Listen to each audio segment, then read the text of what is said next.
우리 함께 말씀 보겠습니다. 함께 은혜하신 하나님의 말씀은 욥기서 1장 6절에서 12절의 말씀입니다. 욥기서 1장 6절에서 12절의 말씀, 구약성경 제 성경으로는 760면이 있습니다.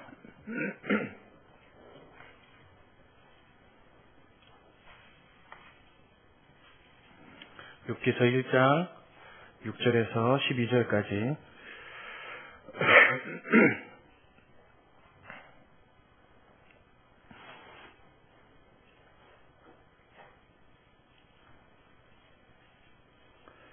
구약성경 760면에 욥기서 1장 6절부터 12절까지입니다. 우리 한 절씩 같이 교독하겠습니다. 제가 먼저 읽겠습니다. 하루는 하나님의 아들들이 와서 여호와 앞에 섰고 사단도 그들 가운데 왔는지라.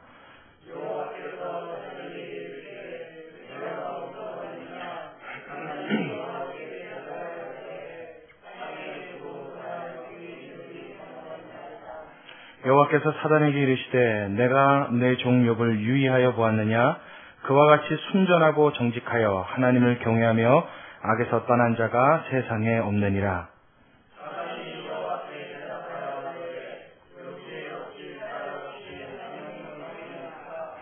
주께서 그와 그 집과 그 모든 소유물을 산울로 두르심이 아니니까 주께서 그 손으로 하는 바를 복되게 하사 그 소유물로 땅에 널리게 하셨음이니이다.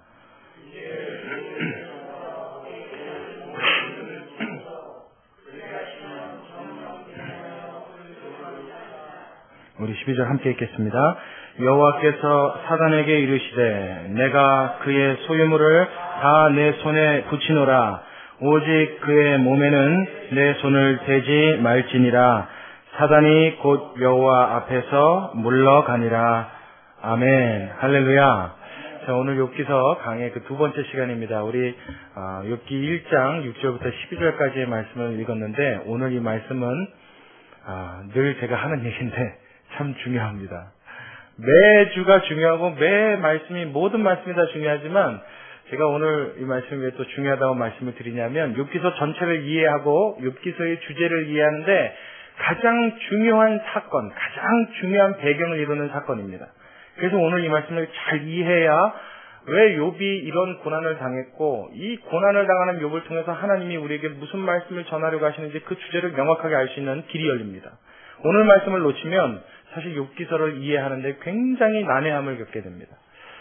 자, 우리가 오늘 본문을 같이 이해할 때 있어서 좀 한 가지 의문이 들죠. 좀 의아한 모습이 하나 보입니다. 무엇이냐면, 마치 이 땅에서는 일어나지 않는 어떤 일을 하늘에서 드라마처럼 펼쳐지고 있는 한 장면을 우리에게 이 화면에다 비춰주는 것 같이, 스크린에다가 비춰주는 것처럼 오늘 한 장면을 우리에게 열어주고 있습니다. 뭐예요? 누구와 누구와의 만남입니까? 사단과 하나님 먼저 하는 게 좋죠. 그죠? 누구와 누구와 만나요? 하나님과 사단의 만남.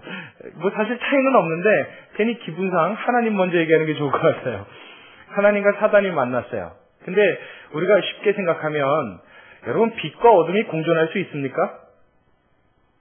없죠. 빛과 어둠이 만나면 누가 이겨요? 빛이 이기죠. 어둠은 빛 앞에서 견딜 수가 없습니다.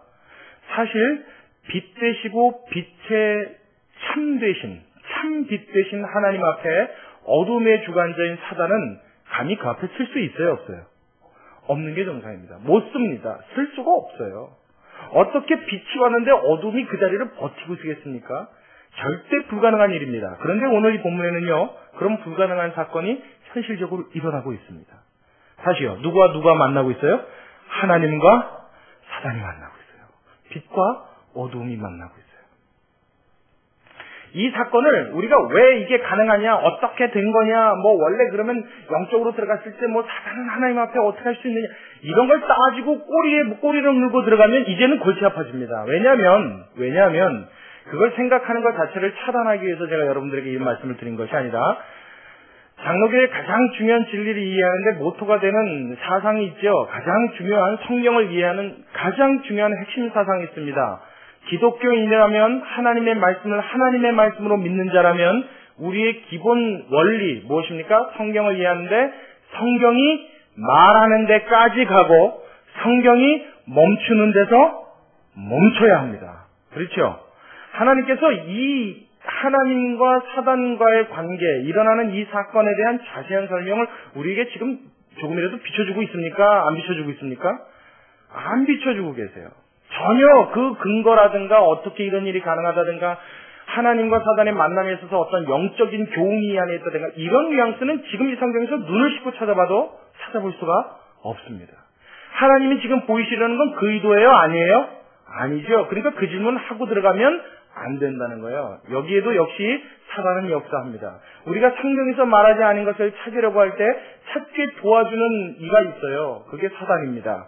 그래서 마치 찾은 양, 마치 진리를 깨달은 양, 우리의 지혜를, 우리의 지식을 굉장히 교묘하게 혼돈을 일으키게 합니다. 그래서 마치 내가 굉장한 진리를 깨달은 것처럼 착각을 일으키게 해요. 근데 항상 그런 깨달았다고 하는 깨달음은 그 방향이 어디로 가느냐? 그 종국은 가서 결과적으로는 망하는 데 이르는 것 외에는 여러분 다른 결과가 없는 줄로 믿으시기 바랍니다. 항상 대원리, 성경을 이해하는데 어디까지요? 성경이 가는 데까지만 가는 거예요. 성경이 말씀해 주시는 것까지만 이해하는 거예요. 그 다음은요. 만약 누군가 저에게 이것에 대한 영적인 교훈이나 영적인 내용을 물어본다면 저는 자신 있게 대답할 수 있습니다. 모릅니다. 하나님이 말씀해 주시 않은 것, 하나님이 알려주시 않았는데 목사가 어떻게 알겠어요? 목사는 더더욱이나 알 수가 없습니다. 왜요? 하나님이 알려주신 것이 아니기 때문이죠. 여러분 철저하게 이 원리를 마음속에 새기고 오늘 말씀을 마음 깊이, 가슴 깊이 받아들일 수 있는 여러분 되시길 주의 이름으로 축원합니다.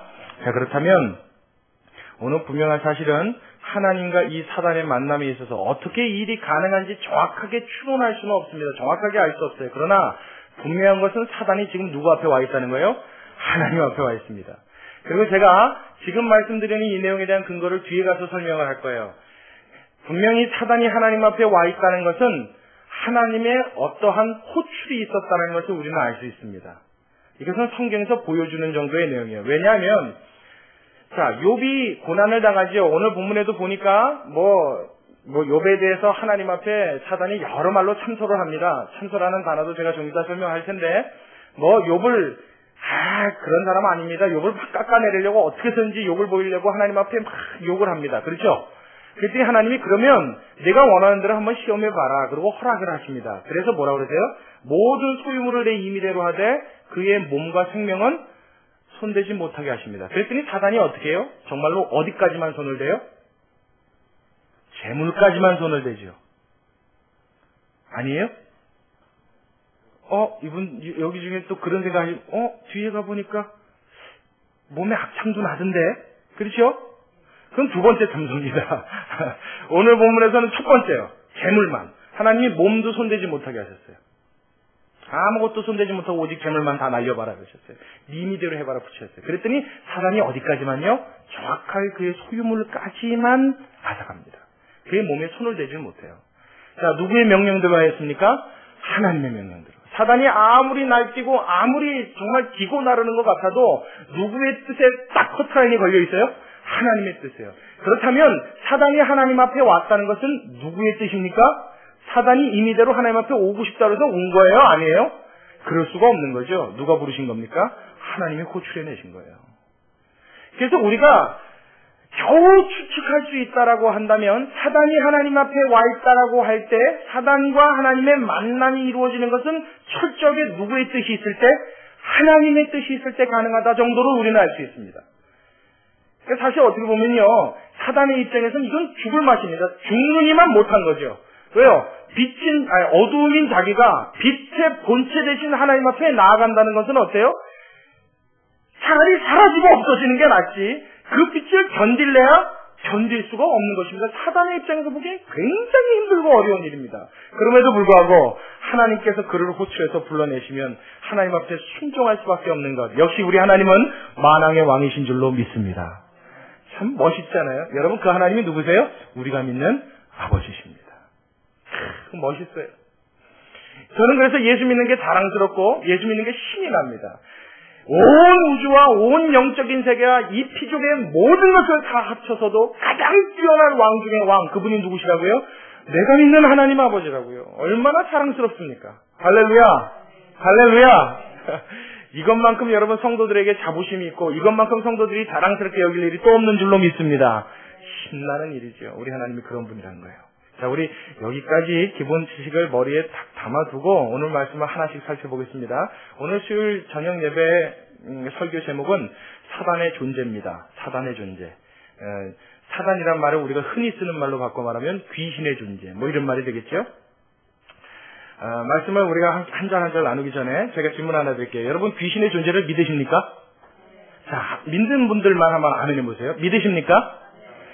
이거 참 믿기 힘든 내용이에요. 왜냐하면 안 보이기 때문입니다.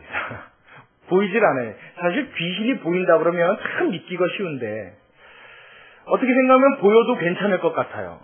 보여도 참 괜찮을 것 같아요. 그러면 믿는데 그렇게 어렵지 않을 거예요. 이건 믿는 게 아니라 당연한 일이 되겠죠. 근데 이게 보이지가 않으니까 사실 귀신이 정말로 있다라는 사실을 받아들이기에는 굉장한 무리수가 있습니다. 그래서 제가 가끔 가다가 신앙의 초심자분들한테 신앙 상담하다 보면 이 주제를 놓고 질문을 참 많이 받아요. 그래서 그때마다 제가 뭐라 그러냐면 오늘부터 제가 당신을 위해서 기도하겠습니다 그래요. 그리고 본인에게도 기도를 시킵니다. 뭘 기도를 시키냐면 하나님 꼭 기회가 되면 근간에 아주 가까운 시일 내에 하나님 귀신을 꼭 한번 볼 수 있게 해주옵소서. 저도 기도해요.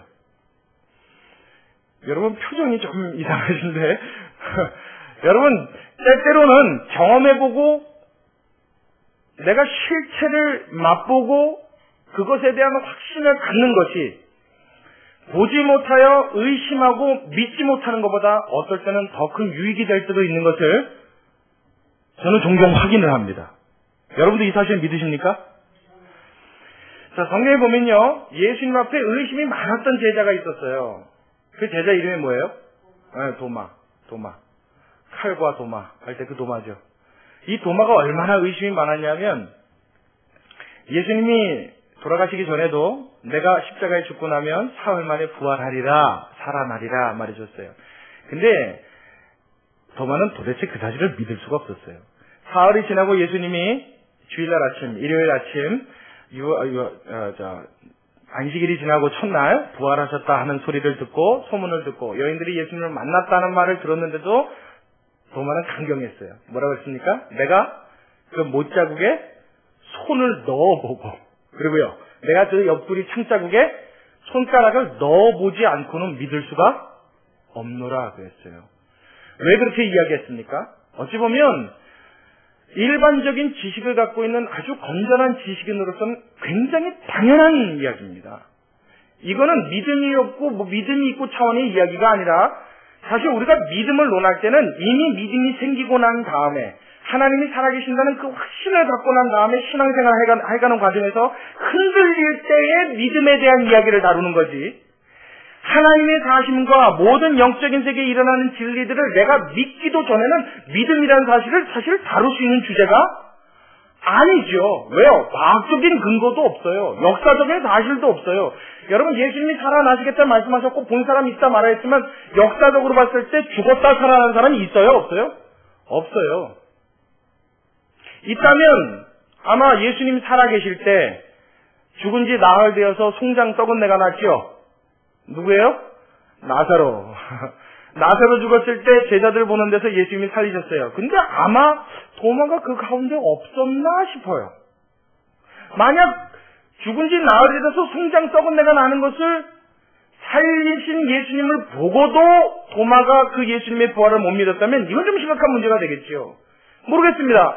봤는데도 못 믿었는지 못 봐서 못 믿었는지 그 사실은 전 정확하게 알 수 없지만 중요한 건 도마의 마음속에는 아직까지도 예수님이 하나님의 아들이신 것과 하나님의 아들이신 그분이 하나님이신 것, 또한 그 하나님에게는 불가능이 없는 전지하시고 전능하시다는 이 사실을 그는 과학적으로든 역사적으로든 어떤 근거를 놓고도 믿을 만한 근거가 그 마음에 아직 준비되어 있지 않았다는 것입니다.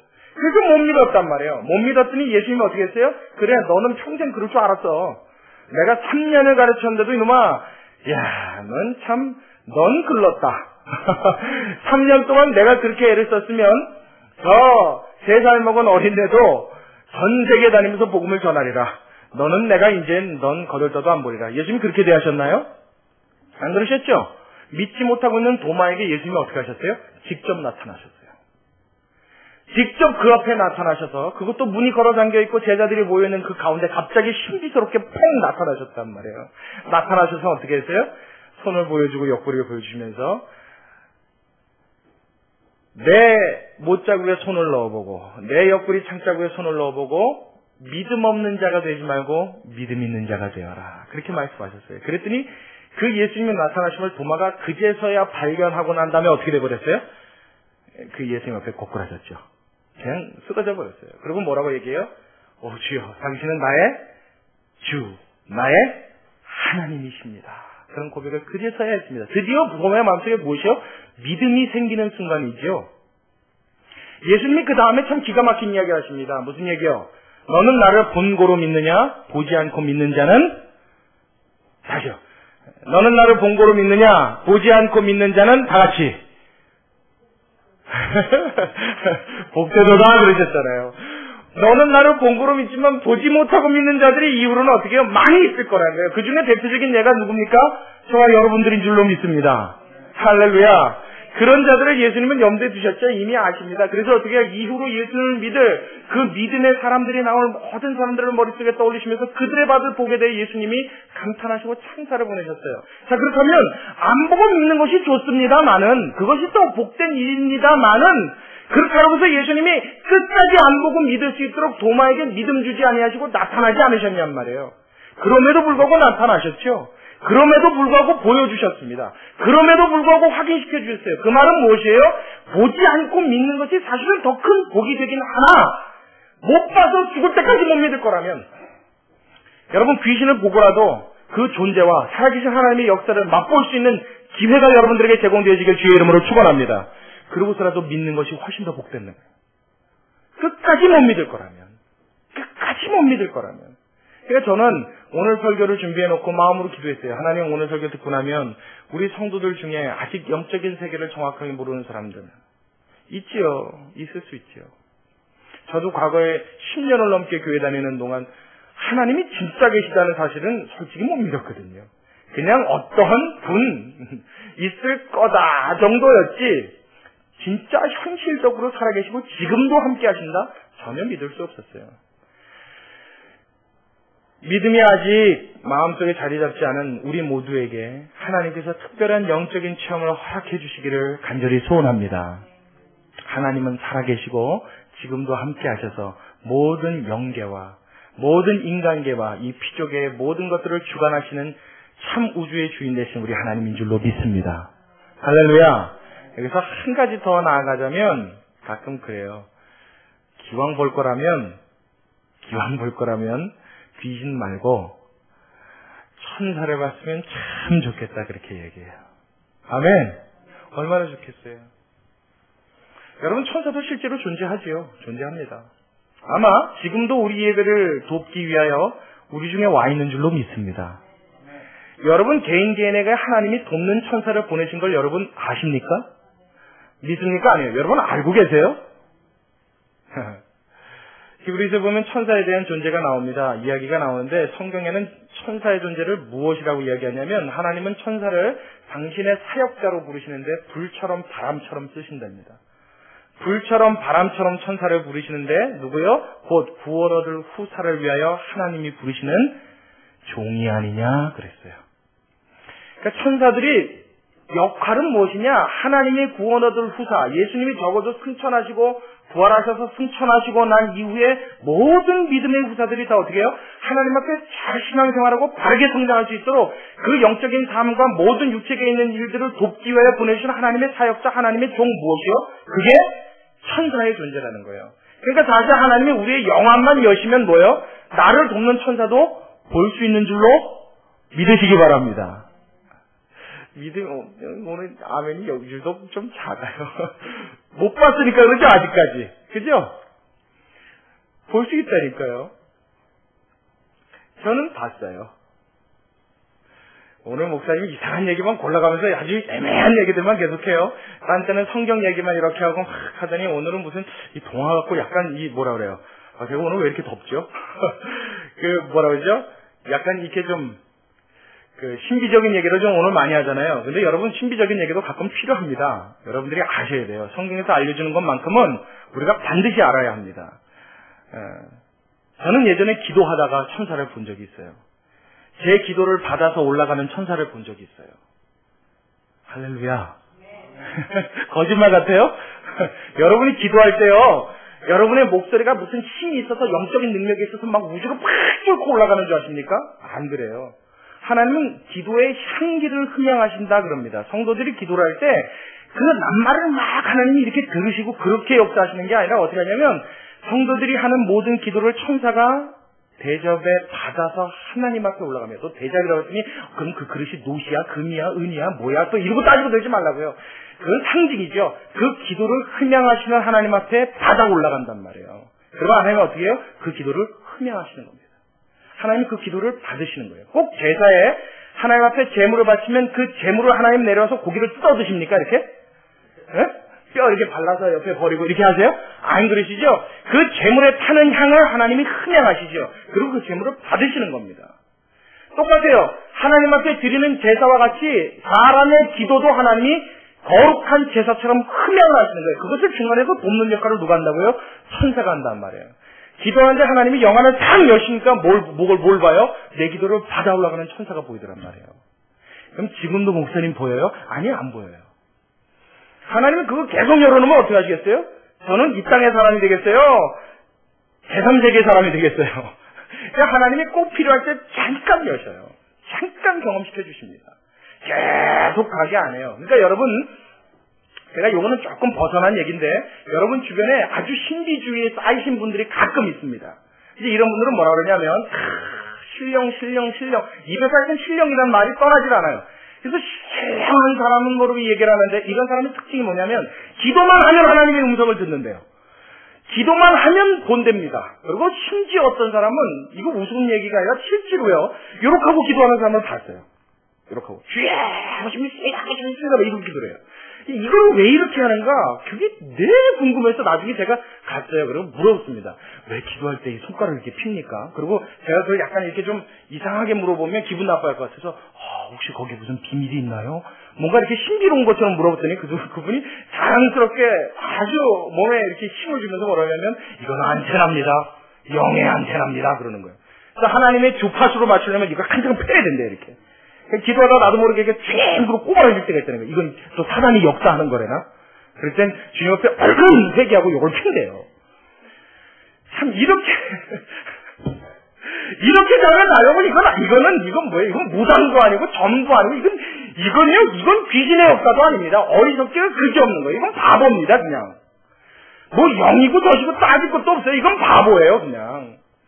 이건 얘기할 값어치가 없는 거고, 정말 신령이라는 것은 무엇이냐면 하나님의 특별한 은혜를 통해서 그에게 잠깐 열어주실 때 경험할 수 있는 것. 꼭 누구처럼요? 엘리야의 종처럼. 엘리야의 사환이 엘리야와 함께 있었는데 아람 군대가 산을 둘러 진쳤단 말이에요. 죽이겠다고 다 몰려들었다고요. 그래서 사환이 막 덜덜덜 떨었죠. 무서워서 벌벌 떨었습니다. 그렇죠? 엘리사의 종이 그랬죠. 엘리사의 사환이 벌벌 떨었어요. 근데 엘리사는 담담하단 말이에요. 아무렇지도 않아요.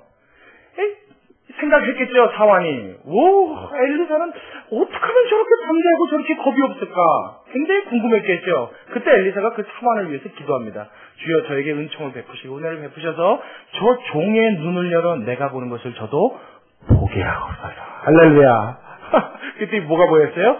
그 군대보다 몇 배나 많은 하나님의 불말과 불병거가 내려와 있는 것을 보았습니다. 여러분에게 이런 은혜가 있길 주의 이름으로 축원합니다.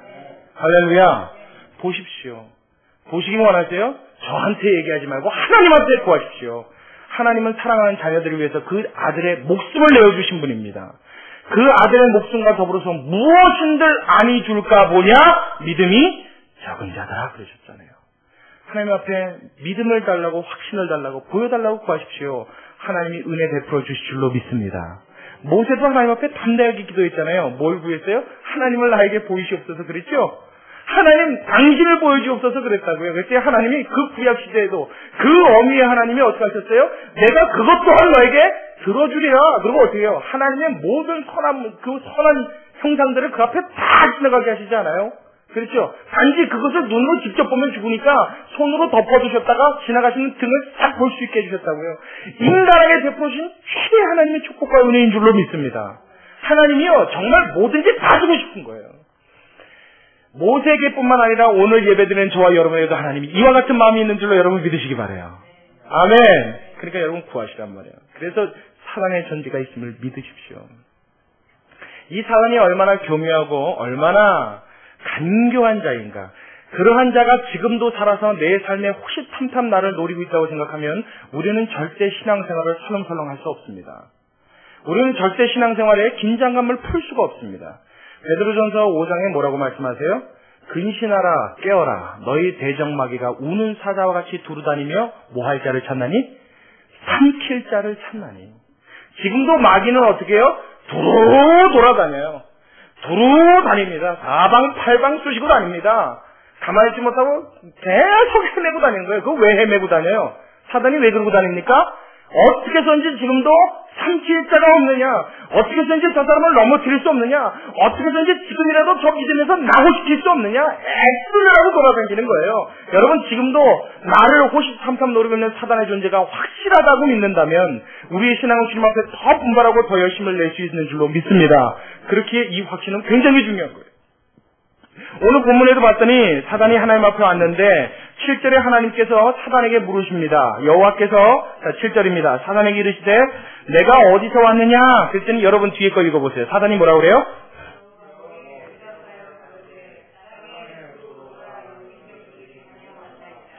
사단이 왜 여기 사방팔방 이렇게 쑤시고 다녀요? 뭐하러 이렇게 돌아다녀요? 네, 이때도 역시나 마찬가지였어요. 삼킬 자를 찾아 돌아다니는 거예요. 여기 두루 다녔다는 겁니다. 두루 돌아다녔던 이 사단에게 하나님이 물으십니다. 그렇다면 내가 내 종 욥을 유의하여 보았느냐? 여기서 말씀하시는 유의하여 보다라는 것은 뭐예요? 그냥 대충 본 게 아니라 너 집중해서 잘 살펴봤냐? 이거 물어보시는 거예요. 너 그렇게 두루 돌아다니다 너 욥 봤지? 그 욥 잘 좀 살펴봤니? 어떤 사람인지 천천히 들어봤니? 안 봤을 리가 없죠. 믿음이 좋으니까 더 넘어뜨리고 싶었겠죠. 게다가 욥은 어떤 사람이에요? 하나님이 칭찬한 사람입니다. 욥은 어떠한 성정을 갖고 있었어요? 이 세상에 그와 같이 하나님 앞에서 악에서 떠나 선을 행하는 자가 없다 말씀하실 정도로 하나님이 그처럼 완벽한 인간은 없더라고 평가하실 정도로 대단한 사람이었어요. 그러니 하나님이 그를 복 주실 수밖에요. 할렐루야. 우리 지난 시간에 함께 했죠. 그러니 하나님이 이 땅의 모든 것을 아끼지 않고 쏟아부었던 사람입니다. 하나님의 사랑을 독차지했던 사람이라고 표현해도 과하지 않을 만한 사람이었어요. 그러니 여러분 사단의 마음은요. 그런 사람에게 어떻게 했어요? 아이고 저 사람 하나님이 너무 사랑하시니까 감히 나 같은 사단 따위가 역사해드릴 뿐이 아니지 포기하자. 그럴까요? 저 사람은 신앙이 너무 좋고 영적인 능력이 너무 강해. 성령이 너무 충만해. 야 내가 함부로 손댔다가 나 같은 거는 죽게 생겼어. 그러니까 사단 그래 내가 2인자인 거를 여기서 인정하고 저 사람 앞에서는 무릎을 꿇자. 사단이 여러분 이렇게 포기하는 거 맞습니까? 사단은 누구에게까지 도전했어요? 얼마나 집요하게 도전했는지 아시죠? 제가 설교 때 얘기했는데 기억 다 하십니까? 혹시 잊어버리신 분들을 위해서 한 번 더 얘기할까요? 사단이 예수님을 시험했어요. 그죠? 40일 동안 금식하시고 배가 줄이셨습니다. 40일을 굶었으니 얼마나 배고프겠어요? 그 예수님에게 나와서 첫 번째로 줬던 시험이 뭡니까? 하나님의 아들인 그분 앞에 감히 하나님이신 그분 앞에 감히 뭘 얘기해요? 돌을 명하여 떡을 만들어봐라. 어디다 감히 지금 이런 시험을 하냔 말이에요. 성전 꼭대기로 올라가서 모든 영광을 보여주고 뭐라 그래요? 너 나한테 절 한 번만 하면 내가 이 세상은 내가 넘겨받은 것인데 언제요? 태초에 하나님이 인간을 창조하셨을 때 누구에게로부터? 아담에게로부터. 아담이 죄진 이후에 아담이 사단의 종이 되어버렸잖아요. 이 세상이 누구의 거였어요? 하나님이 아담에게 맡겼죠. 아담의 소유였습니다. 근데 그게 통치로 누구에게 넘어갔어요? 사단에게. 넘겨받은 게 맞죠. 내가 넘겨받은 것인데 나에게 절 한 번만 하면 이걸 내게 주리라. 네가 진짜 하나님의 아들이면 여기서 한번 뛰어내려봐라. 그죠? 각가지의 것으로 예수님을 시험했습니다. 감히 하나님의 아들이신 예수님의 앞에 와서 예수님을 시험했어요. 어떻게 해서든지 예수님이라도 시험에서 넘어뜨리려고, 예수님이라도 거꾸로 들어보려고. 사단의 여러분 계략은 간교하기가 이럴 때 없고 담대하기가 이럴 때가 없습니다. 포기를 모릅니다. 그러니 여러분, 아무리 성령 충만한 사람이라 할지라도 사단은 그 표적에서 제외시키는 법이 없는 줄로 믿으시기 바랍니다. 거기서 끝났죠? 사단은 거기서 예수님한테 영영 떠나서 다시는 안 나타났죠? 예수님은 이제 포기하고, 야, 예수님, 내가 3번이나 흔들어봤는데 도저히 저분은 꺾을 수가 없어. 그래서 영원히 사단은 예수님에게서 떠나서 다시는 예수님을 시험하지 않았죠? 언제 또 시험했어요?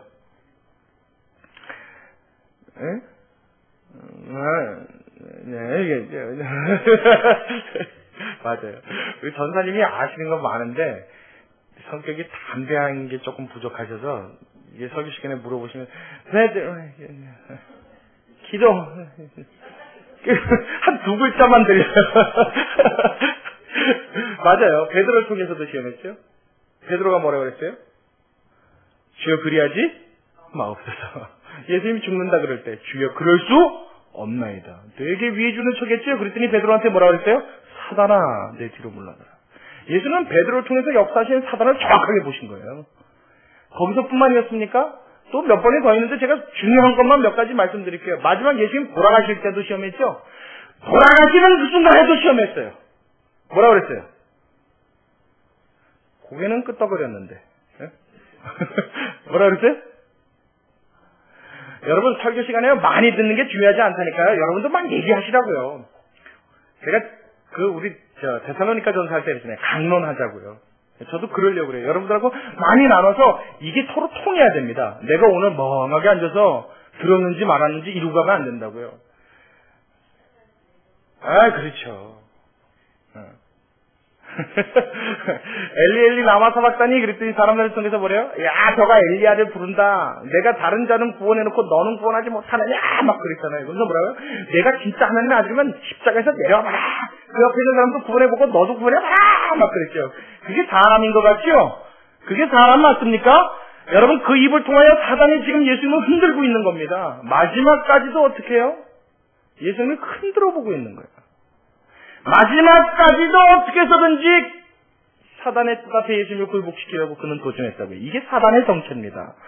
여러분, 사단은 굉장히 무섭고 날카로운 날을 가진 검을 들고 우리의 삶을 위협하고 다가옵니다. 자칫 잘못하면 베일 수 있는 아주 무서운 무기를 가진 놈입니다. 여러분, 이 사단의 존재를 다시 한번 확신하시길 주의 이름으로 축원합니다. 근신하라, 깨어라 하신 이 말씀이 우리의 마음속에 새겨져야 합니다. 무섭게 다가온다고요. 호시탐탐 노린다고요. 지금 기회만 있으면 어떻게든지 찌르려고. 그렇죠? 사단의 존재를 절대 무시해서 안 됩니다. 굉장히 막강한 힘을 지닌 존재가 바로 사단이라는 존재입니다. 그러니까 내 인생 자신 있는 것 같고 내 인생 내 힘으로 다 할 수 있는 것 같아서 자신하고 자만하다가 어떻게 돼요? 인생이 망가지는 경우를 참 많이 보죠. 하나님의 손이 떠난 사람의 삶은, 그러한 인생은 그 말로가, 그 종국이 비참할 수밖에 없는 것은 그렇게 무서운 나를 가진 검을 들고 우리의 삶을 위협하는 사단의 존재가 지금도 역사하고 있기 때문인 줄로 믿습니다. 그러니까 하나님 앞에 우리는 신앙을 가지고 열심으로 매달려야 돼요.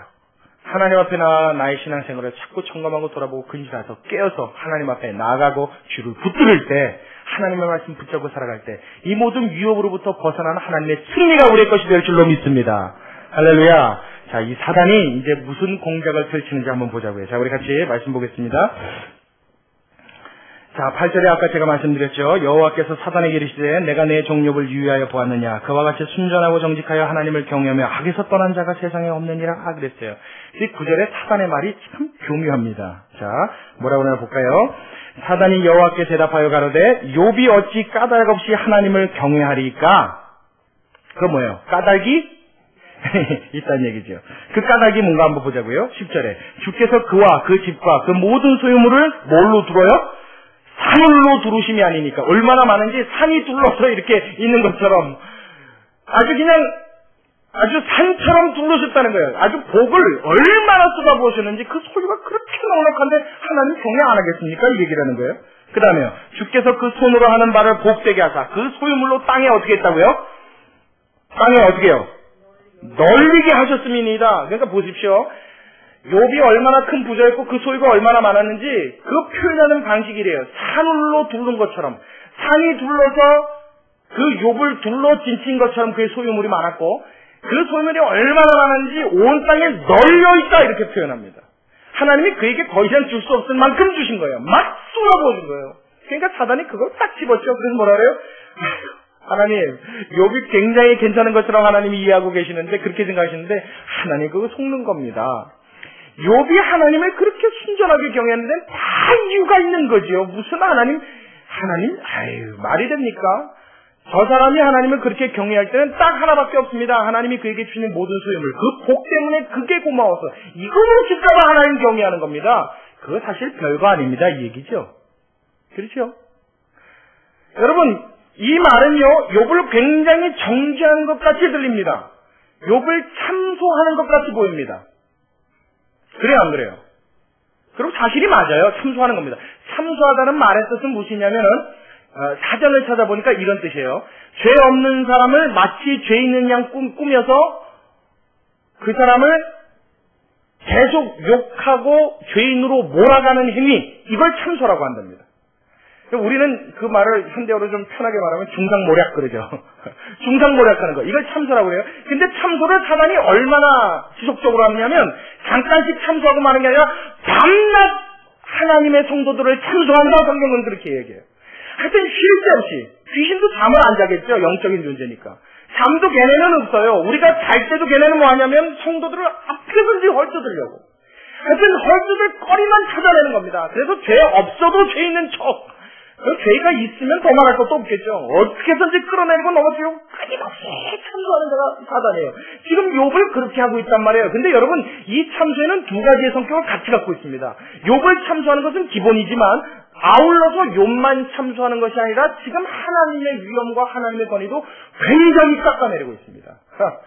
자, 왜 그런가 한번 볼까요? 자, 보세요.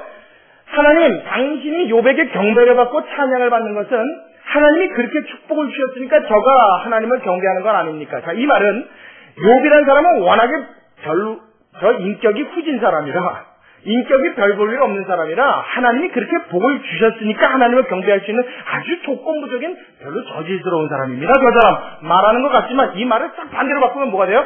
하나님이란 당신은 말이에요, 인간에게 찬양을 받고 그것도 지금 하나님이 칭찬하신 사람 아닙니까? 하나님이 인정한 사람입니다. 그러니까 사람 중에서 굉장히 하나님이 극찬할 수 있는 그런 사람을 놓고도 그런 사람에게조차 하나님이 찬양을 받고 영광을 받고 높임을 받는 것은 무엇 할 때만 가능하다? 그 사람을 복되게 할 때만 가능하다. 지금 이야기하는 거예요. 그러니까 만약에 이 말을 조금 더 바꿔 말하면 어떤 뜻이 되냐면 하나님 당신은 말이에요, 그렇게 괜찮아 보이는 욥에게조차도 물질적인 그런 거 주지 않으시면, 그런 복 주지 않으면 절대 경배받을 수 없는 하나님입니다. 자, 여러분 이해가십니까? 이해가 가세요? 이 두 가지의 뉘앙스를 지금 같이 담고 있는 겁니다. 그러니까 사단은요, 욥을 공격하면서 동시에 누구를 같이 공격하는 거예요? 하나님의 거룩하심과 하나님의 위엄을, 어미를 같이 공격하는 거예요. 이해하셨죠? 이 사건이 제일 중요합니다. 이 사건을 잘 이해해야 성경의 주제가 열려요. 이 욥기서의 주제가 열립니다. 도대체 우리는 이해할 수 없어요. 왜 거룩하다 말씀하신 욥이, 하나님이 그렇게 인정하실 수밖에 없었던 욥이, 하나님이 칭찬하시고 입이 닳도록 하나님의 기준에서도 완벽하다 말할 수 있을 만큼의 그런 괜찮은 사람을 하나님이 이렇게 철저한 고통과 괴로움 속으로 몰아넣으셨는가? 아니, 그렇다고 하면 누가 겁나서 신앙생활 하겠는가? 여러분 맞습니까? 우리는 욥기서 읽을 때마다 그 생각을 떨쳐버릴 수가 없다고요. 만약 하나님을 잘 믿었는데도 까닭없는 이런 고통을 당해야 한다. 여러분, 이 고통이 보통 고통입니까? 이제 다음 시간에 또 나옵니다. 이 고통의 내용을 보면요, 어떻게 해요? 재산이 싹 날아갈 뿐만 아니라 금지 오겹들이 한 번에 죽어버리죠. 잔치하려고 몰려있던 자식 10명이 지붕이 무너지면서 한순간에 다 죽습니다. 재산 날아가는 건 그렇다 치자고요. 자식이 같이 죽었어요. 그것도 하나가 아니라 몇이, 열이 몽땅 다 죽었습니다. 뒤에 가보면요, 남아있던 부인은 뭐라고 그래요? 내가 그러고도 아직까지 너의 믿음을 순전하게 지키느뇨. 너는 아직도 그 믿음을 지키려고, 그 믿음을 순전하게 지키려고 애쓰냐, 이 어리석고 멍청한 사람아. 더 심한 말을 써야 사실은 맞는데 제가 설교 중이니까 좀 이렇게 완화해서 표현합니다. 그러면서 이 여자가 뭐라고 그래요? 하나님을 욕하고 죽으라. 그러고 떠나가 버립니다. 얼마나 비참합니까? 얼마나 기가 막힌 일입니까? 더 이상 표현할 수 없을 만큼 인간이 받을 수 있는 모든 정신적, 육체적 고통을 한꺼번에 다 받는 사건이 욥에게 일어나요. 그 사람이 행함이 나빴어요? 믿음이 안 좋았어요? 잘못한 일이 있었습니까? 하나님 앞에 믿음을 잘 못 지켜서 매 맞았습니까? 아니라고요. 그가 믿음이 좋았음에도 온전했음에도 하나님의 칭찬을 받을 만한 사람이었음에도 이런 고통을 받은 사실에 대해서는 우리의 가슴을 굉장히 쓸어내리게 하는, 굉장히 서늘하게 하는 그런 공포심을 충분히 줄 수 있는 성경이란 말이에요. 이렇게 접근해서 욥기서를 읽다 보면요, 우리의 믿음이 성장하는 게 아니라 오히려 욥기서를 통해서 우리의 믿음은 다운됩니다. 잘 믿든지 안 믿든지 이 땅에서 이렇게 고통하고 이렇게 살벌한 인생을 살 것 같으면 뭐 그렇게 예수님 붙들어? 맞아요, 틀려요? 내가 하나님 믿었는데 하나님이 나 복 주지 않는다 그러면 내가 하나님 믿을 이유가? 여러분, 그래도 있습니다. 그럼에도 불구하고 없는 것 같이 느껴질 때가 더 많단 말이에요. 내가 40년, 50년 예수 믿고 이제 황혼역이 되었는데 평생 인생을 뒤돌아보니까 내가 교회 열심히 길 가다 왔다 갔다 한 거 외에는 기억나는 게 없어. 무슨 기적적인 사건도 없었던 것 같고, 맨날 무슨 교회에서 성경대학 그러면 거기 나가갖고 그냥 성경 공부하고 뭐 달라지는 것도 별로 없는 것 같고, 우리 남편 그대로 속세이고 자식도 그냥 탁탁탁 커갖고 남들 지지고 먹고 사는 거나 내가 지지고 먹고 사는 거나 그게 그건 같고, 아무리 돌이켜봐도 뭔가 내 인생에 확신을 줄 수 있을 만한 기쁨과 감사의 조건이 없더란 말이에요. 그러니까 은근슬쩍 내 인생의 마지막쯤 가서 이렇게 생각하면 내가 하나님 헛믿었나 이런 생각도 들 수 있더란 말이에요. 그래서 오히려 신앙 연세가 오래되신 분들 중에, 신앙생활을 오래 했고 연세가 많이 되신 분들 중에 신앙이 약해지는 경우를 굉장히 많이 봅니다. 그건 뭐예요? 욥기서에 나타난 이 하나님의 음성을 제대로 못 들어서 그래요. 여러분 분명히 기억하십시오. 하나님이 사단에게 오늘 이 모든 시험과 고통과 환난을 허락하십니다. 단 무엇만요? 그의 몸, 그의 건강을 해치지 못하도록. 오늘 본문에는 거기까지만 나와요. 그에게 직접적으로 손만 못 대가시고 모든 걸 허락하십니다. 이 허락을 하실 때 하나님의 마음이 있었단 말이에요. 하나님의 뜻이 있었다고요.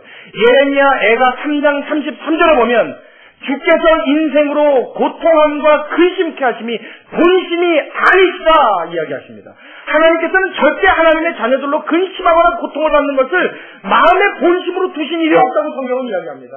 하나님의 본심은 뭐예요? 하나님의 자녀들로 항상 웃고, 할렐루야. 하나님의 자녀들로 항상 기쁨을 넘치고, 하나님의 자녀들로 항상 축복을 받고, 우리의 삶이 감사와 영광과 기쁨이 넘쳐서 하나님을 폭발적으로 찬양하는 그 하나님의 영광을 돌리는 행위가 물이 바다를 덮음처럼, 물이 바다를 꽉 채운 것처럼 온 세상에 가득하게 되는 것, 하나님의 기뻐하시는 일인 줄로 믿으시기 바랍니다. 이것이 하나님의 본심이란 말이에요. 그럼에도 불구하고 하나님이 이렇게 칭찬할 만한 욥에게 왜 이 환난과 고통을 허락하셨어요? 이거는 하나님이 욥을 믿는다는 신뢰의 증표입니다. 하나님이 그만큼 믿을 수 있는 사람이 없기에 축복 주지 않아도 더 한 걸음 나가서 고통을 준다 해도 한 걸음 더 나가서 정신적인 피폐함까지 온다 할지라도 하나님한테 대한 그 사랑과 신뢰와 믿음만큼은 저버리지 않을 것을 하나님은 욥을 향해서 어떻게 하고 계신다고요? 믿고 계신다는 거예요. 할렐루야. 성도의 환난은 이런 의미가 있는 줄로 믿으시기 바랍니다. 하나님은 성도들에게 고통 주는 것이 본심이 아니세요. 사실은 다 기쁘고 행복하게 살기를 원하십니다. 하나님이 자신의 형상을 따라 인간을 만드셨을 때 하나님이 처음 인간을 만드신 목적이 무엇입니까? 하나님과 교제하기 위해서입니다. 자, 하나님이 아담을 만들어 놓고요, 몇 날이 안 돼서 아담을 이렇게 지켜보시다가 하나님 마음속에 마음에 안 드는 게 하나 있었어요. 6일 동안 세상을 창조하시고 7일째 쉬시고 마지막 날 모든 것을 창조하시고 난 다음에 이 세상을 내다보시면서 하나님이 보시기에 어땠다고요? 심히 좋았더라고요. 하나님이 이 세상을 다 창조하시고 너무 마음에 드셨어요. 하나님 마음에 꼭 드셨어요. 너무 좋았어요. 그런데 며칠을 지나다 보니까 마음에 안 드는 거 하나 발견했어요. 그게 뭔지 아세요? 그렇죠. 아담이 독차하는 것이 좋지 못하니 그러셨어요. 혼자 있는 아담이 하나님 눈에 안 좋아 보인 거예요. 싫은 거예요. 어떻게 하셨을까요? 이렇게 물어보면 좀 웃기죠? 하나님이 모르는 게 어딨어. 하나님이니까 알지 뭘 어떻게 알아요? 근데 여러분 우리 십자대로 한번 생각해 보자고요. 하나님이 그 독차하는 것이 좋지 못하는 것을 왜 그렇게 생각하셨을까요? 이 질문이 더 맞겠네요. 왜 하나님이 독초하는 것이 좋지 못하다고 얘기하셨을까요? 하나님이 독초해봐서 아는 거예요. 하나님이 홀로 계실 때, 성부상자 성령님 삼위일체 하나님이 홀로 계실 때 사랑을 나눌 대상이 필요하여 창조한 것이 우린 줄로 믿으시기 바랍니다. 그래서 아담이 홀로 있는 게 하나님에 좋지 않았어요. 하나님이 그걸 아신 거예요. 그래서 하나님이 아담에게 짝을 지어주시지 않습니까? 하나님의 경험으로 그걸 아는 겁니다. 하나님이 그래서 아담에게 배필을 주셨단 말이에요. 하나님이 그와 같이 아담에게 행하신 것처럼 하나님이 그러한 은혜를 베푸실 때 하나님이 그의 마음을 아신 것처럼 그것을 아시고 하나님의 축복을 베푸신 것처럼 사실은 하나님께서 인간에게 모든 것을 베푸실 때 하나님이 모든 것을 베풀어 주실 때 아끼거나 간하거나 빼놓고 주시고 싶은 것이 사실은 어떻게 해요? 하나도 없다는 거예요. 하나님의 애시당초 사랑을 나누고 싶고 하나님의 애시당초 자신의 모든 것을 함께 나누고 싶은 존재로 만든 것이 누구라고요? 그게 우리란 말이에요. 왜 하나님이 그런 어려운 작업을 통해서 오늘의 성도를 만드셨을까요? 차라리 산악가 우리 생각대로 그냥 우리 지혜대로 심지 말고 따먹으려고 할 때 그냥 싹 뽑아버리시고 그거 충분히 할 수 있잖아요. 뱀이 혀를 올려갖고 아담과 하와한테 그랬죠. 하와 양반 진짜 죽니 그때 혀를 쫙 뽑아버리면요. 그러면 간단한 거 아니에요. 그때는 뱀이 이렇게 말할 수 있으니까 지금 뱀 혓바닥 어떻게 되세요? 이렇게 갈라져 있죠. 아니 그때 쪽 찢었으면 좋잖아요. 혀를. 요런 봐라. 그러면 간단한 거 아니에요? 근데 왜 그 모든 죄악과 모든 상황을 다 놔두셨다가 2000년, 4000년이 지나서 그렇죠. 4000년이 아담부터 아브라함까지 2000년, 아브라함부터 예수님까지 2000년, 4000년이 지나서 메시아를 보내주시고 그 메시아가 또 그냥 십자가에 죽으셨어요? 오셔갖고 33년을 크시고 골고루 언덕에서 십자가에 달려서 6시간은 못 박혀 있다가 피 다 흘리고 물 다 쏟고 죽는다 그러고 죽으셨다가 죽는다 그러고 안 죽으셨어요? 다 이루었다 그러고 죽으셨지. 그리고 사흘 만에 부활하셔서 대답에게 40일 동안 나타나시고 하늘에 올라가셨다가 열흘 만에 보혜사를 또 보내주셔서 성령이 충만하게 하셔서 막 기적을 일으키시고 이게 도대체 무슨 공고로운 작업이냔 말이에요. 그러고도 2000년이 지나서 분위기에 오는 성도들을 향해서 하나님이 하나님을 섬기는 믿음을 주시기 위한 이 긴 세월의 하나님의 역사가 무엇 때문에 일어났어요? 하나님과 진실한 사랑을 나누는 하나님의 사람 만들고자 하나님의 뜻이 여기에 있었음을 믿으시기 바랍니다. 이 큰 시간 동안 하나님이 어떻게 하면 나를 기다리신 거란 말이에요. 그래서 완전한 하나님 앞에 자유의지를 갖고도 내 맘대로 죄 지을 수 있고 내 뜻대로 내 생각대로 내가 하고 싶은 대로 살 수 있는 인간임에도 불구하고 그 하나님이 너무나 좋고 너무나 사랑스러워서 그 하나님이 너무나 간절해서 하나님과 신비한 교제를 나눌 수 있는 인간 만드시기 위하여 하나님은 이 긴 세월 동안 우리를 사랑하시고 우리를 통해 역사하신 줄로 믿으시기 바랍니다. 그러한 인간에게 하나님이 고통 주시고 근심 주신 게 본심이 아닐 수밖에요. 근데 왜 욥에 때 이런 고통을 허락하셨다고요? 하나님이 하나님 되심과 복이 없어도 물질적인 것을 주지 않아도 경배받기에 합당한 하나님을 드러낼 수 있는 가장 적임자로 하나님은 욥을 꼽았다는 사실을 기억하시기 바랍니다. 성도들이 당하는 환난은 이런 의미가 있다고요. 그러니까 어떤 설교자는 그렇게 말해요. 고통도 아름다워라 그래요. 하나님 앞에서는 고통도 때로는 아름답게 느낄 수가 있는 것입니다. 제가 이렇게 설교하고 나면 성도들 중에 오해하시는 분들이 가끔 있어요. 어떤 오해요? 내가 잘못해서 하나님 앞에 야단 맞는 고통도 성도로 받는 이 거룩한 고통, 그런 사람들이 가끔 있어요. 내가 잘못해서 받는 고통은 그건 내 실수고 그건 제 잘못이고요. 내가 하나님 앞에 신실함과 나의 마음을 지키기 위하여 애를 쓰고 나의 신앙을 찾아봤음에도 불구하고 까닭없는 이유를 도대체 이해할 수 없는, 알 수 없는 그런 어려움과 고통이 찾아올 때 여러분 이때도 하나님을 찬양할 수 있는 믿음이 있기를 주의 이름으로 축원합니다. 그래서 욥기서의 대주제는 무엇이냐면 환난을 당할 때도 하나님을 노래할 수 있는가 하는 것입니다. 고통을 당할 때도 하나님께 영광을 돌릴 수 있는가 하는 것이 욥기서의 주제입니다. 이 말을 바꿔서 표현하면 하나님이 설령 고통을 주신다 하여도 그 하나님을 신뢰할 수 있는가 하는 것입니다. 할렐루야. 할렐루야. 여러분, 조건 때문이 아니라, 상황 때문이 아니라 나의 삶의 역사시는 하나님의 신실함을 절대적으로 신뢰할 수 있는 우리 모두가 될 수 있길 주의 이름으로 축원합니다. 이걸 가르쳐주고 싶은 거예요. 욥기서는 이걸 이야기하고 싶은 거예요. 더더군다나 오늘 본문에 보면 사단이 하나님 앞에 욥을 참소했던 내용이 참 여러분 다각도로 기가 막힙니다. 한 부분에서만 기가 막힌 게 아니라 다각도로 기가 막혀요. 왜냐하면 지금 보세요. 뭐라고 그랬어요? 하나님 저가 까닭 없이 하나님 앞에 하나님을 섬기니까 그랬죠. 그 까닭이 있다는 얘기죠. 무슨 까닭이요? 하나님이 소유를 많이 주셔서 산울로 두르셨고 땅에 널리게 하셨습니다. 그러니까 부자니까 하나님을 찬양합니다 이 소리예요. 뭔가 받은 게 있으니까 기부가 됐으니까 테이크가 있는 거 아닙니까 이거예요. 하나님 그에게 하나님이 기부했으니까 하나님이 테이크하실 거 있잖아요. 하나님 주셨으니까 하나님이 받으신 거 아닙니까? 에이 저 욥 말이에요. 저 별거 아닙니다. 잘 들으세요. 저 욥 별거 아닙니다. 아이고, 저 믿음 뭐 진짜인 줄 아십니까? 가짜입니다. 그렇죠? 그 말 맞죠? 왜요? 이유가 뭐예요? 저가 믿는 믿음은 절대적인 이유에서의 하나님을 믿는 신앙이 아니었고 뭐 때문에? 복 때문에, 기복 때문에, 그것 때문에 하나님을 섬기는 겁니다. 고로 그렇게 섬기는 건 뭡니까? 별거 아닌 신앙입니다 이 소리죠. 사단의 참소는 참 기가 막힌 내용이라고 했어요. 잘 보세요. 여러분 하나님을 섬기는데 열심을 내는 것도 좋습니다. 마음을 다하는 것도 좋고요. 최선을 다하는 것도 좋아요. 근데 만약에 그 목적이 하나님이 그분이 아니라 하나님이 나에게 어떠한 것을 주실 거라는 기대감 때문에 그 얄팍한 술수 때문에 하나님을 섬기는 이유가 있다면 그것이 나의 신앙의 핵심이라고 한다면 사단도 우습게 보는 신앙인 줄로 믿으시기 바랍니다. 안 쳐준다는 거예요. 귀신도 보고 무시하네, 웃기도 앉았네 그런다고요. 그러니까 여러분 제가 언젠가 이 설교 한번 했어요. 기도 주제로 설교할 때 하나님 앞에 무릎을 딱 꿇을 때 그 기도의 모든 내용에 대한 하나님의 응답을 누가 제일 먼저 한다고요? 귀신이 먼저 한다고요. 물론 하나님도 알고 계시지만 하나님은 우리의 기도를 어떻게 하신다고요? 우리의 아버지의 악전한하여도 그 기도의 마침표까지 이미 아신 바 되신 하나님인 줄로 믿으시기 바랍니다. 근데 그 기도를 듣고 그 기도의 내용을 정확하게 파악하고 아는 놈이 또 있다고요.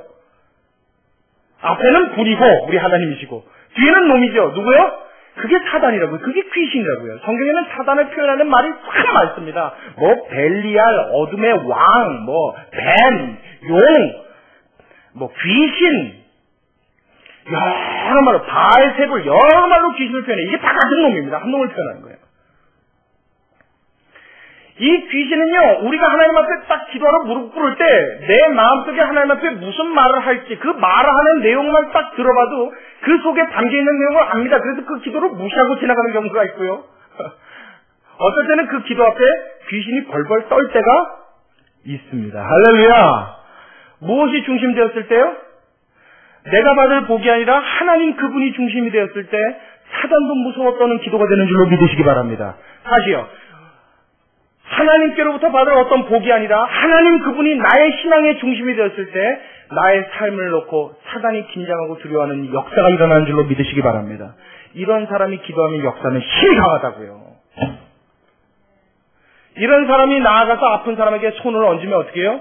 하나님 병 고치는 역사를 강하게 하신다고요. 할렐루야. 할렐루야. 이런 사람이 귀신 들린 자에게 손을 얹으면 어떻게 한다고요? 두려워서 덜덜덜덜 떤다고요. 근데 하나님은 항상 나의 어떤 수단으로만 생각하는 사람, 나의 어떤 목적을 위한 나의 보루로 생각하는 사람, 하나님을 그렇게 인식하고 신앙생활하는 사람은 암만 열심을 내도 뭐라고 그래요? 우습게 한다고요. 웃겨 한다고요. 제가 여러분들한테 자랑 하나 할까요? 무슨 목사님이 저런 자랑 하나 그럴지 모르겠지만 저는 자랑거리예요. 뭐냐면 저는 솔직히 전 자랑거리가 그렇게 다른 거 별로 자랑거리가 혹 있다고 해도 별로 자랑스럽지가 않아요, 제 마음에. 근데 제가 참 자랑스럽게 생각되는 게 하나 있는데 그게 뭐냐면 좀 무당 굿할 때 제가 그 옆에 못 가는 게 참 자랑스러워요. 할렐루야. 그 무슨 말인지 잘 모르시죠? 제가 중학교 때 이래요, 중학교 때.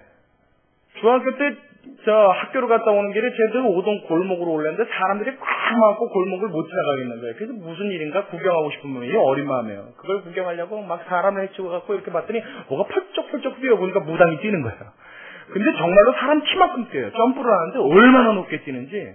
그러고 나서는 흥분하더니 작두 위에 딱 올라타는 겁니다. 근데 작두 위에 딱 발을 얹자마자 갑자기 고개를 샥 돌리더라고요. 그랬더니 푸락 내려와요. 그러면서 놀란 얼굴이 시퍼래져갖고 하는 얘가 막 고개를 돌리니 이 중에 예수 믿는 사람이 있대요. 그랬더니 누구랑 눈이 마주쳤을까요? 저하고 눈이 딱 마주쳤어요. 눈이 마주친 순간요, 저도 느꼈고 그 사람도 느꼈어요. 뭐를 느꼈냐면 서로 안에 있는 신을 느꼈어요. 저는 그때 저한테 그걸 느꼈는지 몰랐죠. 근데 저는 그 무당을 보면서 속에 귀신 들었구나 하는 걸 느꼈어요. 사람의 눈이 아니에요. 와, 그 눈으로 저를 쳐다보는데 참 무서운 눈이었는데 저를 보면서 무서워하는 것 같은 느낌을 그 짧은 순간에 느꼈어요. 딱 느끼는데 저 뒤에 있는 학생 빨리 가라는 거예요. 빨리 가라는 거예요. 안 가면 우리 장군신이 노해서 큰일 난다는 거예요. 이 곳도 망치고 뭐 이 집안에 풍지박산이 난다는 거예요. 그러니까 빨리 가래요. 알고 봤더니 그게 누굴까요? 아니 그 가라는 대상이 누구였을까요? 저였어요. 그리고 그 다음서부터요 무당 굿하는데 제가 가까이를 못 갑니다. 할렐루야. 저는 무당 굿하는 데만 가면요 저는 귀신 떨며 가는 걸 분명히 믿습니다. 왜요? 제가 대단해서가 아니라 누가 있기 때문에요. 내 안에 하나님이 함께 계신 걸 저는 알아요. 할렐루야. 할렐루야. 어디 감히. 제가 그래서 다윗의 심정을 참 잘 압니다. 다윗이 말이에요. 골리앗이 와갖고 막 난리를 칠 때 뭐라고 그랬어요? 저 개 같은 게 뭐라고 그러냐 그랬죠. 그래서 사신 하나님, 만군의 주 여호와 하나님을 감히 욕하는 저 개 같은 것을 내가 오늘 없이 하리이다 그러고 나왔다고요. 그 소년 다윗이. 그 담대함이 누구에게로부터 온 거예요? 그 안에 있는 하나님이 그에게 그 마음을 주신 줄로 믿습니다. 우리의 신앙이 이래야 합니다. 아멘. 사실 오늘 설교의 내용도 굉장히 깊은 내용이 더 있습니다. 이제 사단에 대한 정체를 이야기하려면 사실 여러 가지가 있어요. 오늘 벌써 19시가 휙 넘어갔는데 여러분 귀신 얘기 많이 하죠. 뭐 남양 특집 그래서 그리고 이렇게 피부 흘리고 말이에요. 그리고 이빨 나오고 막 이런 귀신들 많이 보죠. 그죠? 그런 귀신도 있어요. 있기는. 그리고 이렇게 막 허리 잘려갖고 대롱대롱 매달려 있는 그런 귀신도 있고요. 뭐 목만 돌아다니는 귀신도 있고 별 귀신이 다 있습니다. 예쁘게 생겼는데 다리 없고 둥둥 떠다니는 애도 있고요. 많이 있습니다. 근데 여러분 그런 것들이요. 정말 그 귀신은 허리가 없고 이빨이 없고 깨물고 이런 귀신이 아니라 그냥 그렇게 무서워하는 모양으로 나타나 속이는 겁니다. 사단은 말이에요. 성도들을 약하게 할 수 있는 모든 방법을 다 사용합니다. 그래서 어떤 사람한테는 절대 안 나타나는 경우도 있어요. 왜냐하면 마틴 로이드 존스라고 하는 신학자, 그 목회자가 했던 말 중에 참 유명한 말이 있는데 무슨 말을 했냐면 제가 그 말을 듣고 참 진리더라고 생각해요. 뭐라고 하냐면 사단이 부리는 모든 계략 중에 가장 간교한 계략은 자기가 없는 것처럼 보이게 하는 계략이다 그랬어요. 사실 사단이 제일 센 무기로 사용하는 게 뭐냐면 끝까지 자신의 존재를 감추고 안 보이게 살짝 역사하는 거예요. 뭐 이렇게 공포 주고 막 이러면 난리 날 것 같거든요. 그러니까 안 해요 그런 거. 절대 안 합니다. 나는 없으십니다.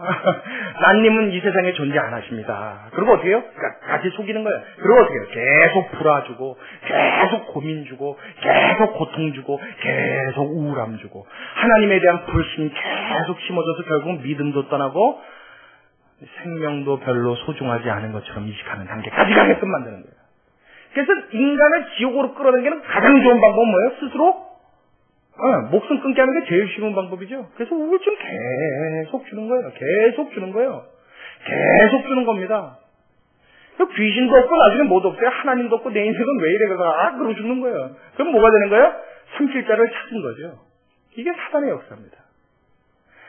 귀신은 이빨 피 질질 막 무슨 사람 이런 거면 여러분 제일 초보라 제일 우스운 거예요. 그건 뭐 귀신 최고 못 끼는 애들입니다. 그런 애들은 그건 제일 유치하게 역사하는 거예요. 그 방법을 쓸 때는 언제인 줄 아세요? 안 나타났는데도 귀신이 역사 안 했는데도 갑자기 어느 날 어떤 계기로 신앙이 막 좋아져가지고 말이에요. 할렐루야. A라는 사람이 교회 나오기 시작했단 말이에요. 근데 어느 날 갑자기 신앙이 막 좋아지기 시작하네. 저 사람은 생전 예수 안 믿을 사람이었는데, 어느 날 갑자기 막 부르짖기 시작하고요. 어느 날 갑자기 말씀 듣다 막 눈물을 흘리기 시작하고요. 어느 날 갑자기 하나님의 말씀대로 살려고 막 애를 쓰고 몸부림치고, 운전하고 가다가도 자기도 모르게 갑자기, 주여, 막 이러고 웃기지도 않는 거예요. 그러니까 어떻게 해서인지 좀 약하게 만들어봐야겠다. 그래서 강경책을 두는 게 뭐냐? 그게 이러고 나타나는 거예요. 아주 유치한 겁니다. 아주 별 볼 일 없는 그 역사입니다. 그런 거는. 제일 무서운 거, 제일 강하게 역사하는 건 마치 자기가 없는 양, 물이 스폰지에 스미듯 살짝 들어와 내 삶의 역사는 그 사단의 계략, 여러분 근신하고 깨어서 구분해내고 승리할 수 있는 성도의 삶을 사시길 주의 이름으로 축원합니다. 할렐루야. 제가 아까 말씀드렸죠. 사단은 날카로운 검을 손에 든 무서운 무기를 지닌 막강한 존재다 말씀드렸어요. 그러나 오늘 본문을 통해서 우리가 말씀을 살펴보건대 여러분 사단은 하나님의 모든 말씀에 제약을 갖습니다. 또한 뿐만 아니라 우리 하나님은 무소부재하신 하나님입니다. 무소부재라는 말은 뭐예요? 아니 계신 곳이 없다 이 말입니다. 모든 곳에 편만하신 분이다. 안 계신 곳이 없는 거예요. 우리 하나님은 항상 어디에나 계십니다. 그래서 여러분 구약성경에 보면 제가 저번에 바벨탑 설교 때 그랬어요. 야 우리가 쟤네들 중공하는 거 한번 보러 가자. 그래서 하나님이 강림하셨다 그랬죠. 그것은 하나님이 그들을 우습게 여기는 것에 대한 어떤 형상화된 하나의 표현입니다. 하나님은 실제로 내려와 보실 필요가 있어요? 없어요? 없어요. 아니 계신 곳이 없는 하나님이에요. 그건 하나의 표현법입니다. 하나님은 모든 것을 편만하신 하나님인데 귀신은 그렇지 않아요. 귀신은 공간의 제약을 받습니다. 그래서 여러분 가끔가다 해외여행 자주 다니시는 분들은 어느 나라에 갔더니 이상한 기운을 많이 느끼는 나라가 있다 하는 나라들이 있죠. 그 말은 맞는 말이에요. 귀신이 공간의 제약을 받아서 어느 지역에 좋아하는 데는 많이 모이는 데가 있습니다. 그리고 어디는 많이 못 모이는 데가 있어요. 성령의 역사가 강한 곳. 할렐루야. 그러니까 해외 나가는데 아메리카 쪽보다 아프리카는 더 기분 나쁘고 왠지 좀 뭔가 안 좋을 것 같고 이 제약을 받아요. 또 뿐만 아니라 하나님은 전지전능하십니다. 그래서 우리 하나님을 표현할 때 전지전능하시고 무소부재하신 하나님 이렇게 표현하죠. 전지 모든 것을 하시고 전능 모든 것을 할 수 있는 하나님. 그러나 귀신은 그렇지 않아요. 사단은 그렇지 않습니다. 전지하지도 못하고 전능하지도 못합니다. 어느 정도로 전지하지 않느냐, 어느 정도로 무지하느냐. 귀신은 말이에요. 하나님 앞에 욥을 참소하면 하나님도 명예가 실추되고 욥도 하나님 앞에 버림받을 무서운 계략을 자기가 잘 짜낼 수 있을 줄로 알았어요. 뿐만 아니라 지금 뭐라 그랬어요? 욥을 참소하는 내용이 하나님 저거는 까닭이 있어서 하나님을 경배하는 겁니다. 복을 받았기 때문에 하나님을 경배하고 예배하는 겁니다. 그러나 여러분 실제적으로 욥은 하나님 앞에 까닭이 있어서 경배했습니까? 복이 없어서 경배했습니까? 하나님은 순전하게 예배했죠. 순전하게 경배했습니다. 그의 진심 어린 신앙을 마귀는 알 수 없었다고요. 사단은 알 수 없었다고요. 전지하지 않아요. 하나는 더요. 예수님이 십자가에 달려 죽으실 때 왜 죽었어요? 뭐 여러 가지 이유로 죽었죠. 사실 저 질문 해놓고도 대답 못하겠어. 제가 또 그러고 그랬어요. 왜 죽었어요? 그럼 뭐라 그래? 다 이것 때문에 죽었죠. 이 성경 말씀 때문에. 근데 구약의 창세기 보면 인간이 타락했을 때 제가 말이 좀 빨라야 돼요. 지금 마음이 급해졌어요. 창세기 보면 인간이 타락했을 때 하나님이 예언을 주시죠. 뭐라고 그랬어요? 여자야, 네 후손과 뱀의 후손이 있을 건데 저 먼 날 여자의 후손은 뱀의 후손에 어떻게 해요? 바꿨죠. 뱀의 후손은 여자의 후손에 발뒤꿈치를 물 것이요. 여자의 후손은 뱀의 후손에 머리를 상하게 하리라. 그 말을 누구도 들었어요? 사단도 들었어요. 사단도 알고 있었어요. 그러니까 먼 날 저 여인의 후손이 나타나면 그게 누군지는 알았죠. 예수님이 오셨을 때 귀신이 한눈에 알아봤잖아요. 예수님을. 그래서 거라사인 광인이 막 알치고 있을 때 예수님이 앞에 딱 왔더니 지극히 높으신 하나님의 아들이여 나에게 무슨 상관이 있어 오셨나이까. 이는 예수께서 이미 나가라 명하셨습니다. 이렇게 나와 있잖아요. 하나님의 아들이를 한눈에 알아봤습니다. 그러니까 여인의 후손이 온 걸 사단이 알았단 말이에요. 그러니까 하나님의 예언을 기억하고 있었겠죠. 어떤 말씀이요? 저 사람이 내 머리를 부실 거다. 그리고 알고 있었다고요. 그리고 나는 저 사람의 뒤꿈치를 물 거다. 안 되지. 내가 저 사람 발뒤꿈치를 물었다가는 분명히 아야! 그러고 내 머리를 깨놓을 테니까 내 머리 깨기 전에 어떻게 하자. 이 순간에 여러분이 사단이 한번 돼보는 거예요.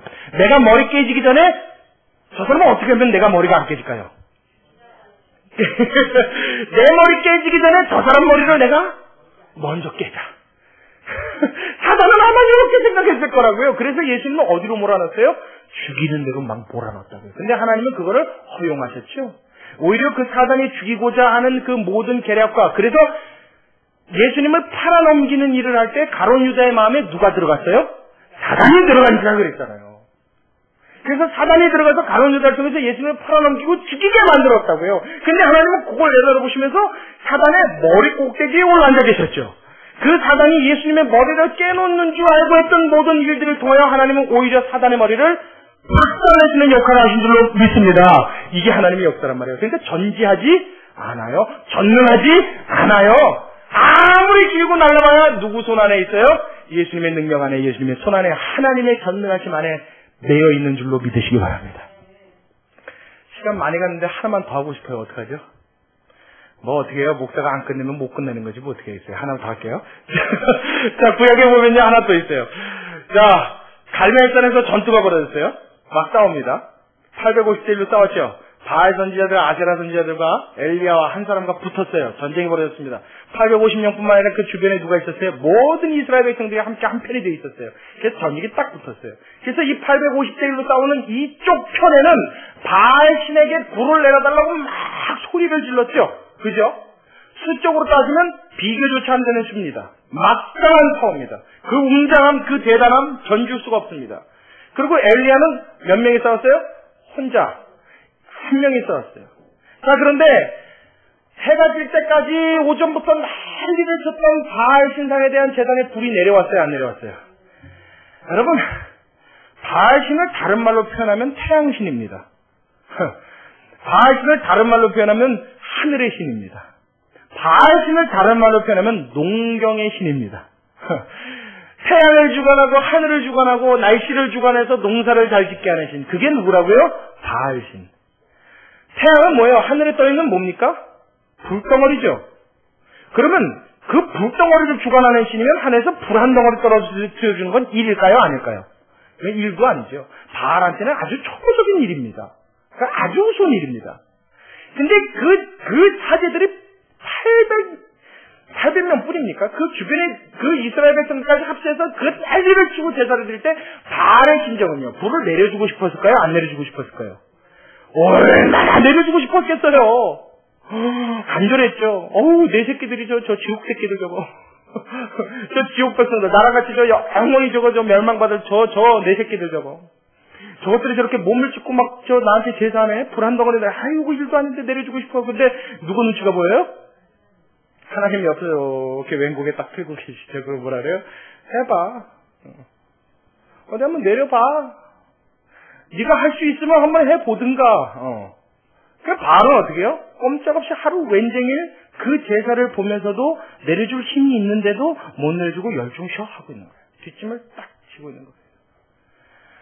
하나님의 전능하심에 묶여있는 사단의 권세. 여러분, 그들의 힘이 막강하고 날카로운 검 같은 무기를 사용하는 귀신 같아 때로는 두렵고 겁나는 수도 있지만, 그런 경우도 있지만, 여러분, 우리 손에 쥐어주신 하나님의 무게는 탄창에 달지 않는 총과 같은 무기인 줄로 믿으시기 바랍니다.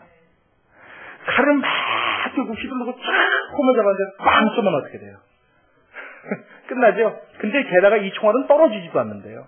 그게 하나님이 가지신, 우리에게 주신 하나님의 막강한 힘과 위엄인 줄로 믿으시기 바랍니다. 그걸 우리는 등에 지고 있다고요. 그 힘을 밟고 있다고요. 그러니까 사단 앞에서 우리가 두려워 떠는 존재가 아니라 항상 무엇만 하면 돼요? 근신하고 깨어 하나님의 말씀을 붙들고 살아가면 하나님이 가지신 능력으로 우리를 승리케 하신 일은 하나님의 몫인 줄로 믿으시기 바랍니다. 이게 사단의 정체예요. 이러한 사단과 보이지 않는 영적인 전투를 벌이는 모든 일에 우리는 주인공으로 가운데 서 있습니다. 하나님 편에서 살아가는 우리의 인생이라고 한다면 하나님께서 신원하시고 하나님께서 책임지시는 분명한 하나님의 복이 따라오는 줄로 믿으시기 바랍니다.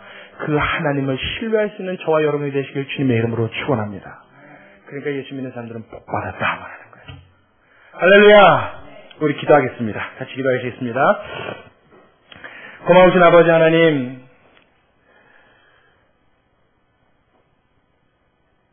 나에게 너희를 주신 내 아버지는 만유보다 크심에 내 아버지의 손에서 저희를 빼앗을 자가 없느니라. 우리 주님 말씀하신 이 말씀을 우리의 마음속에 이 시간 다시 한번 기억해 봅니다.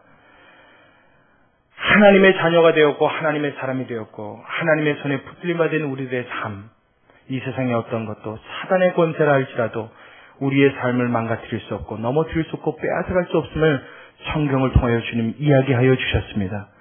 때로 우리가 원치 않는 고난과 어려움과 역경이 찾아와 우리로 힘들게 하고 우리의 마음이 때때로 어두워질 때는 있지만은 하나님 그 순간은 잠시 잠깐이요.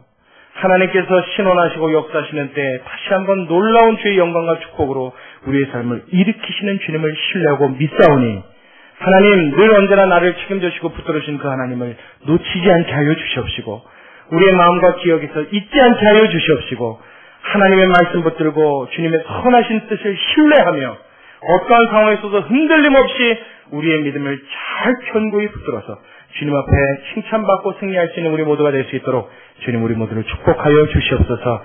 하나님 오늘 본문의 말씀을 더 깊게 나누고 싶어 긴 시간 우리가 함께 나눴습니다. 사실 주님 설교가 길고 말이 길다고 우리가 더 잘 배우는 것은 아닌 것을 알매도 하나님 마음이 다급하고 마음이 조급하여 하나님 우리의 육체의 힘든 그 시간 동안에도 하나님의 말씀을 함께 나눕니다. 주님 이 말씀을 우리의 가슴에 잘 박힌 못이 되게 하여 주옵소서. 말을 전하는 자는 사람이요 듣는 자도 사람이지만은 이 말씀은 하나님의 말씀이셔서 역사하시고 우리의 삶에 적용시키시는 우리 하나님이신 줄로 믿습니다. 하나님 책임져 주시옵시고 붙들어 주시옵시고 이 말씀 가운데 우리가 승리하는 놀라운 주의 축복을 경험하여 죽는 날까지 우리의 생이 다하는 날까지 혹 우리 주님 먼저 오신다면 주님을 배우는 그날까지 우리의 믿음의 승리가 날마다 우리의 삶에 울려 퍼질 수 있도록 주님 도우시고 함께하여 주시옵소서. 주님께 감사를 드리며 살아계신 예수님의 이름으로 기도드리옵나이다. 아멘.